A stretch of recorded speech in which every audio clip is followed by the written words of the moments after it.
Welcome to maths topper students. આજે આપણે ધોરણ 10નું ચેપ્ટર નંબર 2 શીખવાના છીએ, જેનું નામ છે બહુપદીઓ. ઓકે, પ્રકરણ 2 બહુપદીઓ. હવે આ પ્રકરણની અંદર આપણે શું શીખવાનું છે એની ઉપર એક નજર નાખી લઈએ કે બહુપદીના શૂન્યો શોધવા. સૌથી પહેલાં આપણે શું શોધવાનું છે કે બહુપદીના શૂન્યો કેવી રીતે શોધવા. આલેખ ઉપરથી આપણે બહુપદીના શૂન્યો કેવી રીતે શોધી શકીએ, શૂન્ય અને સહગુણક વચ્ચેનો સંબંધ ચકાસવાનું પૂછી શકે, અને બહુપદી માટે ભાગ પ્રવિધિ એટલે કે બહુપદીઓનો ભાગાકાર આપણે શીખવાનો છે. તો આટલી 4 વસ્તુ આપણે આ ચેપ્ટરમાં શીખવાની છે, અને બોર્ડની પરીક્ષાની અંદર આ ચેપ્ટરમાંથી એટલે કે ચેપ્ટર નંબર 2 માંથી તમને 6 ગુણ, ઓકે, 6 ગુણનું પૂછાશે. ક્લિયર? ચાલો, તો હવે ચેપ્ટરની શરૂઆત કરીએ. હવે ચેપ્ટરનું નામ છે બહુપદીઓ. તો સૌથી પહેલાં તો આપણે સમજી લઈએ કે બહુપદીઓ એટલે શું. આમ તો એના નામ ઉપરથી ખબર પડી જાય કે બહુ એટલે એક કરતાં વધારે. બહુનો મતલબ શું થશે?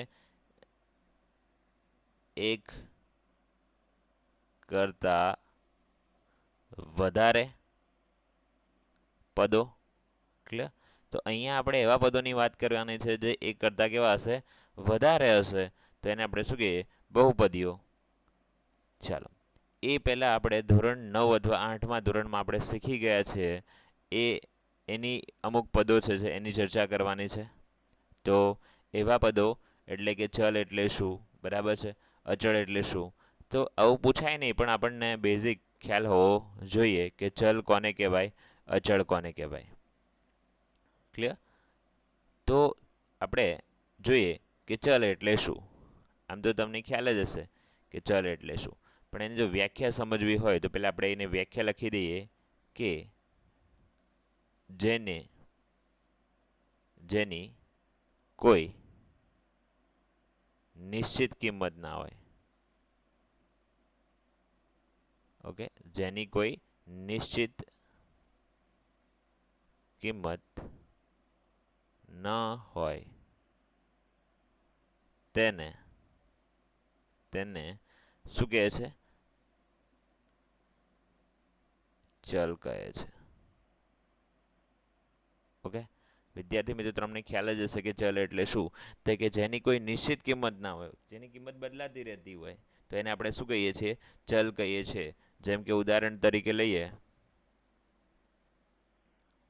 ઉદાહરણ તરીકે હું અહીંયા લખું કે એક્સ. તો આપણે એક્સ લખવાથી એક્સની કોઈ કિંમત ખબર પડતી નથી કે એક્સ બરાબર શું હોઈ શકે છે. તો એક્સ બરાબર અહીંયા કંઈ પણ હોઈ શકે છે, 2 હોઈ શકે છે, 5 હોઈ શકે છે, 4 હોઈ શકે. તો એક્સની જે કિંમત છે એ કેવી છે? બદલાતી રહે છે, કંઈ ફિક્સ છે નહીં. માટે આપણે એને ચલ કહીએ છીએ. તો એક્સ છે, વાય છે, આ બધા શું છે? ચલ છે. ક્લિયર? એવી જ રીતે ટૂંકની અંદર કે જેની કોઈ નિશ્ચિત કિંમત ના હોય, બરાબર, જેની કોઈ નિશ્ચિત કિંમત ના હોય તેને ચલ કહે છે, અને જેની કોઈ નિશ્ચિત કિંમત હશે એને આપણે શું કહીએ છીએ? અચળ કહીએ છીએ. જેની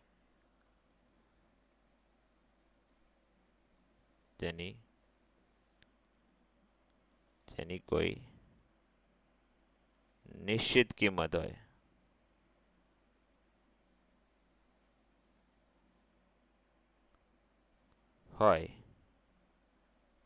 તેને અચળ કહે છે.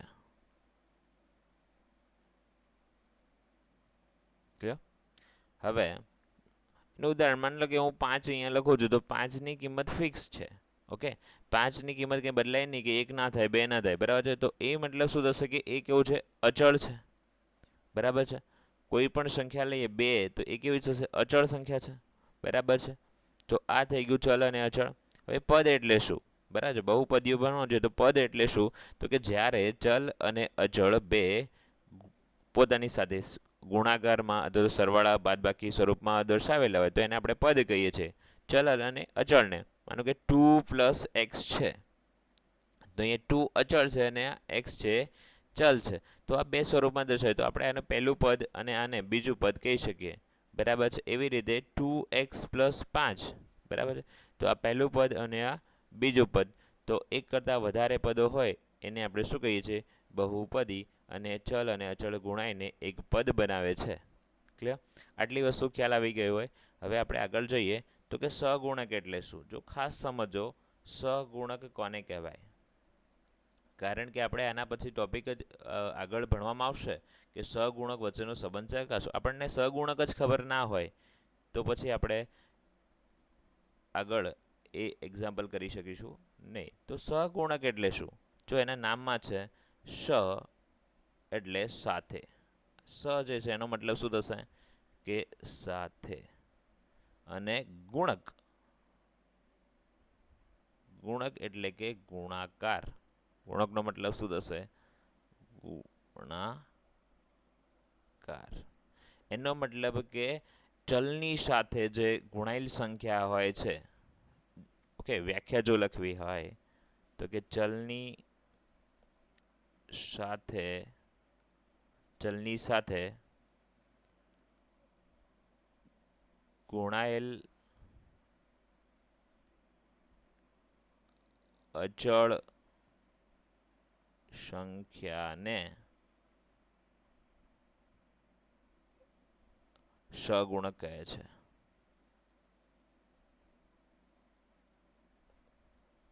સહગુણક કહે છે. ક્લિયર? ઉદાહરણ તરીકે જો અહીંયા હું લખું 6x, તો અહીંયા x ની સાથે કેટલા ગુણાયેલા છે? તો x ની સાથે 6. મતલબ એવું પૂછે કે x નો સહગુણક કેટલો છે? તો જવાબ શું આવશે? 6. ઓકે, એવી રીતે આપણે કંઈ પણ લઈ શકીએ છીએ. માનો કે હું અહીંયા લખું છું 3x વેર પ્લસ 4x પ્લસ 5. જો અહીંયા મને પૂછે કે x ના વર્ગનો સહગુણક કેટલો છે? તો x નો વર્ગ એની સાથે શું અચળ સંખ્યા કેટલી છે? 3. તો આ 3 એ શું થશે? x ના વર્ગનો સહગુણક. ક્લિયર? તો આટલી વસ્તુ સમજાઈ ગઈ હશે. સહગુણક એટલે શું? તો કે ચલની સાથે અચળ જે સંખ્યા છે જે ગુણાયેલી છે એને આપણે શું કહે છે? સહગુણક કહે છે. હવે આગળ જઈએ. પહેલા આપણે આને નીકાળી દઈએ. ચાલો, તો આટલી 4 પદો આપણને સમજાઈ ગયા છે. તો હવે ઘાતના આધારે બહુપદીના પ્રકાર. આપણે બહુપદી એટલે શું એ ખ્યાલ આવી ગયો. હવે બહુપદીના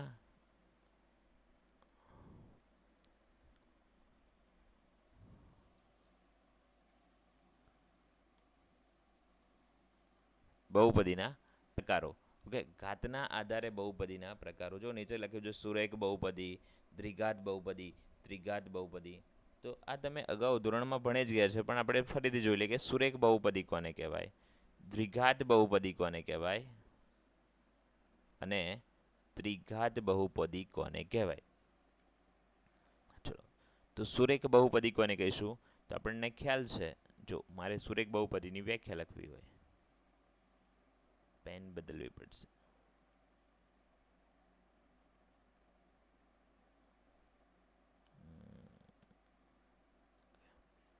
સુરેખ બહુપદી કોને કહીશું? સુરેખ બહુપદી. ઓકે, તો જે બહુપદીની અંદર ચલની મહત્તમ ઘાત 1 હોય. શું? જે બહુપદીમાં ચલની મહત્તમ ઘાત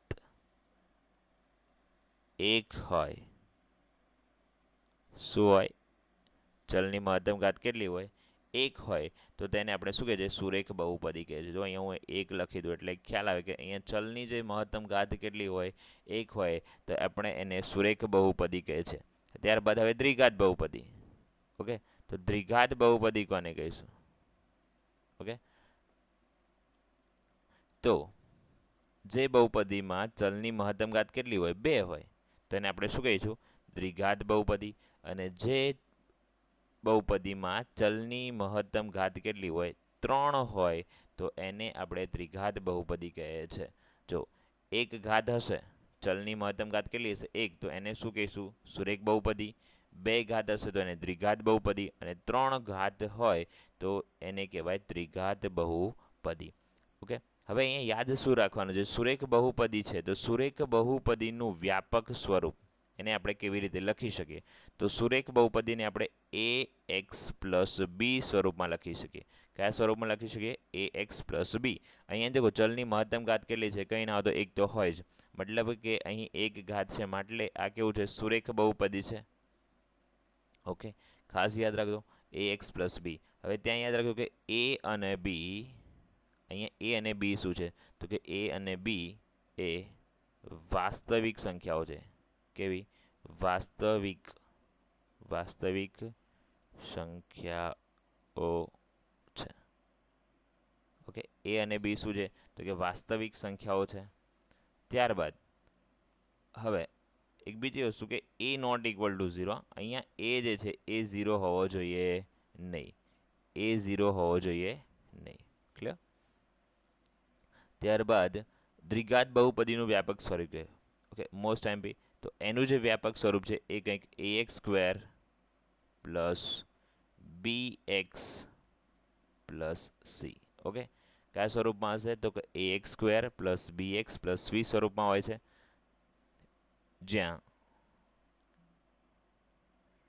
a, b અને c એ શું હશે? વાસ્તવિક સંખ્યાઓ હશે. a અને b શું હશે? તો કે વાસ્તવિક સંખ્યા હશે. વાસ્તવિક સંખ્યાને આપણે r પણ લખી શકીએ, એટલે બિલોંગ્સ ટુ r એવું લખી શકીએ છીએ ગાણિતિક સ્વરૂપની અંદર. હવે ત્યાં a અને ક્લિયર, તો આ થઈ ગયું આપણું દ્વિઘાત બહુપદી. ત્યારબાદ ત્રિઘાત બહુપદી. તો ત્રિઘાત બહુપદીનું વ્યાપક સ્વરૂપ કેવું થશે? તો કે a x ની 3 ઘાત. ઓકે, અહીંયા મહત્તમ ઘાત કેટલી હશે? 3, એટલે ax ની 3 ઘાત પ્લસ bx ની 2 ઘાત plus cx plus d. Clear? Okay, તો આ થઈ ગયું આપણું ત્રિઘાત બહુપદી. હવે અહીંયા a, b, c અને d is belongs to, okay, એટલે કે એ ક્યાંથી લેવામાં આવ્યો? તો કે r, મતલબ કે એ રિયલ વાસ્તવિક સંખ્યા છે. a b c d શું છે? તો કે વાસ્તવિક સંખ્યા છે. ક્લિયર? એક ઘાત હોય, મહત્તમ ઘાત કેટલી હોય? 1 હોય તો એને સુરેખ બહુપદી કહેવાય. 2 ઘાત હોય તો એને દ્વિઘાત બહુપદી કહેવાય. અને 3 ઘાત હોય તો એને ત્રિઘાત બહુપદી કહેવાય. ક્લિયર? આપણે જોવાનું કે આપેલ સમીકરણ છે એ સમીકરણની ચલની મહત્તમ ઘાત કેટલી છે? તો ચલની ઘાત જો મહત્તમ ઘાત 1 હોય તો એને સુરેખ બહુપદી કહેવાય, અને મહત્તમ ઘાત 2 હોય તો એને કહેવાય દ્વિઘાત બહુપદી, અને મહત્તમ ઘાત જો 3 હોય તો એને કહેવાય ત્રિઘાત બહુપદી. એટલા સુધી ક્લિયર થઈ ગયું હશે વિદ્યાર્થી મિત્રો? ચલો હવે આપણે આગળ જઈએ.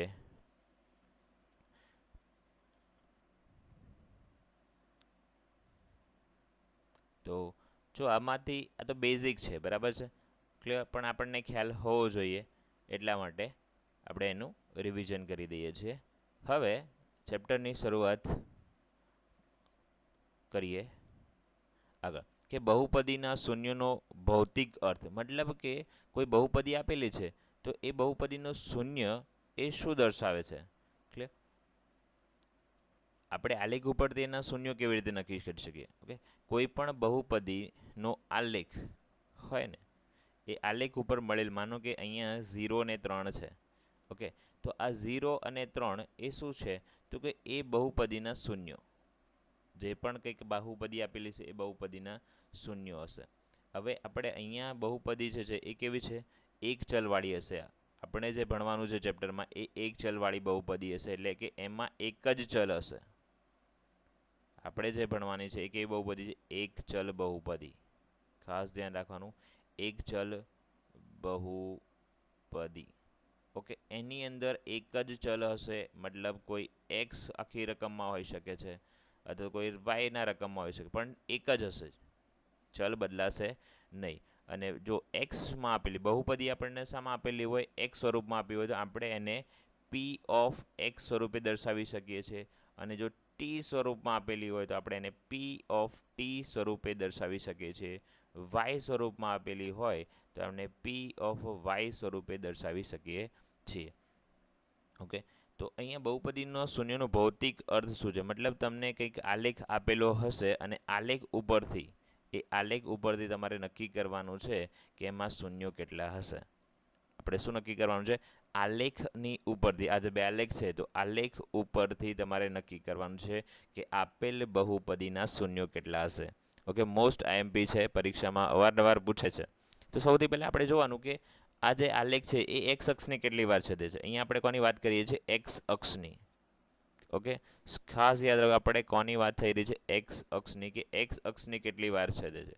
વાયને આપણે કંઈ લેવાના નથી, તો એક્સ અક્ષને અહીંયા એક વાર છેદે છે. મતલબ કે આ જે છે આ બહુપદી જે પણ આપેલી છે એ એના શૂન્યોની સંખ્યા કેટલી થઈ જશે? શૂન્યો એક થઈ જશે. ઓકે, કેમ? કારણ કે એક્સ અક્ષને એક વાર છેદે છે. ક્લિયર? તમારે જોવાનું આલેખમાં કે એક્સ અક્ષને કેટલી વાર, તો અહીંયા જો બીજો નંબરનો જે આલેખ છે એમાં એક્સ અક્ષને કેટલી વાર, તો એક વાર અહીંયા ડાર્ક જે પોઈન્ટ કર્યો મેં અહીંયા એક વાર છેદે છે, અને બીજું એક્સ અક્ષને કંઈક અહીંયા છેદે છે.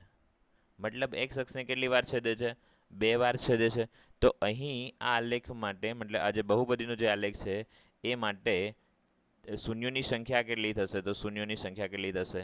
બે, કારણ કે એક્સ અક્ષને બે વાર છેદે છે, અહીંયા એક્સ અક્ષને એક વાર. તો ક્લિયર થઈ ગયું? આલેખ ઉપરથી આપણે શૂન્યો કેવી રીતે નક્કી કરીશું? કે એક્સ અક્ષને કેટલી વાર છેદે છે એની ઉપરથી આપણે એના શૂન્યો નક્કી કરી શકીએ છીએ. ફક્ત એક્સ અક્ષ જ ગણવાનું છે. એક્સ અક્ષને કેટલી વાર છેદે.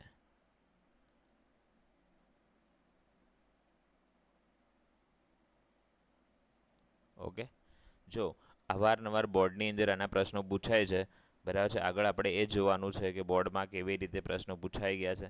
ક્લિયર? તો ખ્યાલ આવી ગયો હશે. સિમ્પલ આપણે શું કરીશું કે એક્સ અક્ષને જોઈશું, એક્સ અક્ષમાં કેટલી વાર છેદે છે એ આપણો જવાબ થઈ જશે. જેમ કે જો અહીંયા બોર્ડમાં પ્રશ્ન પૂછાયેલા છે. ઓકે, આ 2020માં પ્રશ્ન પૂછાઈ ગયો. હા, એ સિવાય એક બીજી વસ્તુ,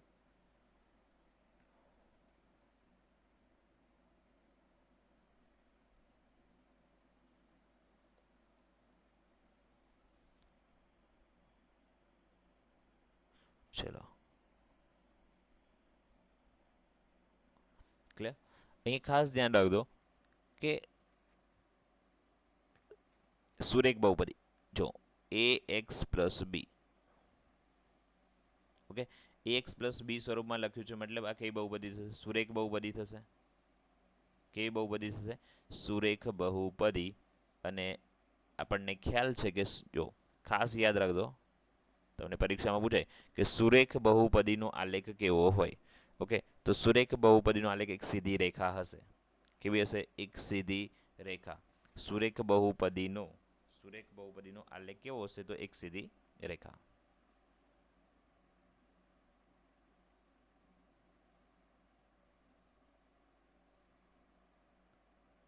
એક સીધી રેખા. ઓકે, અવારનવાર પ્રશ્ન પૂછાય છે કે સુરેખ બહુપદી જે છે એ સુરેખ બહુપદીનો આલેખ કેવો હશે? એક સીધી રેખા. ત્યારબાદ દ્વિઘાત બહુપદી એક્સ સ્ક્વેર પ્લસ બી એક્સ પ્લસ સી. ઓકે, હવે આનો આલેખ કેવો આવશે? પ્રશ્ન પૂછાય કે એક્સ સ્ક્વેર પ્લસ બી એક્સ પ્લસ સી નો આલેખ કેવો મળે. ક્લિયર? હવે અહીંયા આ મોસ્ટ ઇમ્પોર્ટન્ટ છે. અગાઉ પરીક્ષામાં પૂછાઈ ગયો છે બોર્ડની પરીક્ષામાં કે આનો આલેખ કેવો આવશે. તો જો એની વેલ્યુ 0 કરતાં મોટી હોય, જો અહીંયા આપણને ખાસ ધ્યાન રાખવાનું કે આ સમીકરણ આ સ્વરૂપમાં જ હોવું જોઈએ. એનો મતલબ કે એક્સ સ્ક્વેર પ્લસ બી એક્સ પ્લસ સી સ્વરૂપમાં જ હોવું જોઈએ. જો આ સ્વરૂપમાં ન આપેલું હોય તો પહેલાં આપણે આ સમીકરણને આ સ્વરૂપમાં લાવીશું, ત્યારબાદ એની કિંમત નક્કી કરીશું. જો એની કિંમત કેવી હોય? 0 કરતાં મોટી હશે તો એનો આલેખ ઉપર તરફ વક્રાકાર હશે. શું આવશે? ઉપર તરફ ખુલ્લો વક્ર. Most important. Okay, most important. Clear? તમને પરીક્ષામાં પૂછે કે એ એક્સ સ્ક્વેર પ્લસ બી એક્સ પ્લસ સીનો આલેખ કેવો મળે, તો જો એની કિંમત 0 કરતાં મોટી હશે તો ઉપર તરફ ખુલ્લો વક્ર, અને જો એની કિંમત 0 કરતાં નાની હશે, માની લો કે તમને પરીક્ષામાં પૂછાયો એમાં આ એ જે છે એની કિંમત કેવી મળે છે 0 કરતાં નાની, તો તમારો આલેખ કેવો હશે તો કે નીચે તરફ ખુલ્લો વક્ર, નીચે તરફ ખુલ્લો વક્ર. ઓકે, હવે આ ઉપર તરફ ખુલ્લો વક્ર અને નીચે તરફ ખુલ્લો વક્ર કેવો? ઓકે, તો આવી રીતે કંઈક આલેખ આવે. જો આ ઉપર તરફ ખુલ્લો વક્રાકાર, ક્લિયર. અને આ રીતે જે છે માનો કે કોઈ મતલબ એની વેલ્યુ તમારી ઓછી હોય ને તો તમારો આલેખ કેવો આવશે? આમ નીચે તરફ ખુલ્લો વક્ર આવશે. ઓકે, આપણે આલેખ દોરવાનો નથી ત્યાં, પણ તમને પરીક્ષામાં પૂછાય કે કોઈ બહુપદી આપેલી હોય અને એ બહુપદી ઉપરથી આપણે આલેખ નક્કી કરવાનો હોય તો કેવી રીતે નક્કી કરીશું? તો એની કિંમત નક્કી કરવાની. જો એની કિંમત 0 કરતાં મોટી તો ઉપર તરફ ખુલ્લો વક્ર, અને એની કિંમત 0 કરતાં નાની તો નીચે તરફ ખુલ્લો વક્ર. ક્લિયર આટલી વસ્તુ? ચાલો હવે આગળ જઈએ. મોસ્ટ ઇમ્પોર્ટન્ટ છે, ખાસ યાદ રાખજો વિદ્યાર્થી મિત્રો. આગળ જઈએ. જો પરીક્ષામાં અહીંયા જે આપેલા પ્રશ્નો છે એ બોર્ડની પરીક્ષાની અંદર પૂછાઈ ગયેલા પ્રશ્નો છે. અગાઉ બોર્ડની પરીક્ષામાં પૂછાઈ ગયેલા પ્રશ્નો છે, ખાસ ધ્યાન રાખજો. જો પહેલાં શું આપેલું છે કે 6x માઇનસ 2x વર્ગ પ્લસ 7. જો અહીંયા આપણને વ્યાપક સ્વરૂપમાં નથી આપ્યું. આપણું વ્યાપક સ્વરૂપ કેવું છે? દ્વિઘાત બહુપદી. જો મહત્તમ ઘાત કેટલી છે? અહીંયા મહત્તમ ઘાત 2 છે, મતલબ દ્વિઘાત બહુપદી છે. અને દ્વિઘાત બહુપદીને લખાવી કેવી રીતે? તો કે ax વર્ગ પ્લસ bx પ્લસ c સ્વરૂપે લખાય ને. ચલો પ્લસ c. તો અહીંયા આપણને આપેલું છે, જો પહેલાં bx વાળું પદ આપી દીધું છે, તો સૌથી પહેલાં આપણે આને લખીએ તો પહેલાં એક્સના વર્ગવાળું પદ આવે, એટલે કે -2x વર્ગ. ત્યારબાદ શું આવે કે bx એટલે કે 6x, અને ત્યારબાદ અચળ સંખ્યા એટલે કે 7. ક્લિયર? પહેલાં આવે એક્સના વર્ગવાળું પદ, ત્યારબાદ એક્સ, અને છેલ્લે સી. સી એટલે અચળ પદ. આ ખાસ યાદ રાખજો. સી અહીંયા શું હશે તો કે અચળ પદ. ક્લિયર? હવે આપણે અહીંયા ધ્યાનથી જોઈએ તો મેં તમને હમણાં જ શીખવાડ્યું કે આપણે જોવાનું કે આ જે છે એ એની કિંમત કેવી છે. તો એ બરાબર આપણને કેટલા મળે કે એ બરાબર -2. કેટલા મળે? -2. તો એની કિંમત કેવી છે? તો 0 કરતાં નાની છે. એની કિંમત કેવી થઈ? 0 કરતાં નાની. તો આનો આલેખ કેવો મળશે? તો કે આપણને આ લેખ નીચે તરફ ખુલ્લો વક્ર મળશે. ક્લિયર? નીચે તરફ ખુલ્લો વક્ર. તો તમારે અહીંયા આલેખ નથી દોરવાનો, પણ તમારે જવાબમાં શું લખવાનું છે? આ રીતે એને વ્યાપક સ્વરૂપમાં દર્શાવી લખવાનું છે કે એની કિંમત, અહીં એની કિંમત કેવી છે? 0 કરતાં નાની છે. માટે આલેખ નીચે તરફ ખુલ્લો વક્ર હશે. નીચે તરફ ખુલ્લો વક્ર. ઓકે, ખાસ યાદ આવો. 2020નો પરીક્ષા 2020. ઓકે, તમારી બોર્ડની જે એક્ઝામ છે 2020ની અંદર પ્રશ્ન પૂછાઈ ગયો છે. ક્લિયર? ચલો ત્યારબાદ આગળ જોઈએ. બધા જ બોર્ડના પ્રશ્નો છે, તો ખાસ એકવાર કરી લેજો. ચાલો, અને હા, વિડીયો ગમે તો લાઈક અને સબસ્ક્રાઈબ જરૂર કરજો. ક્લિયર? ચલો અહીંયા શું કે નીચે p ઓફ x આપણને એક બહુપદી આપેલી છે અને એ બહુપદીનો આલેખ આપે છે. ઓકે, વાસ્તવિક શૂન્યો કેટલા હશે?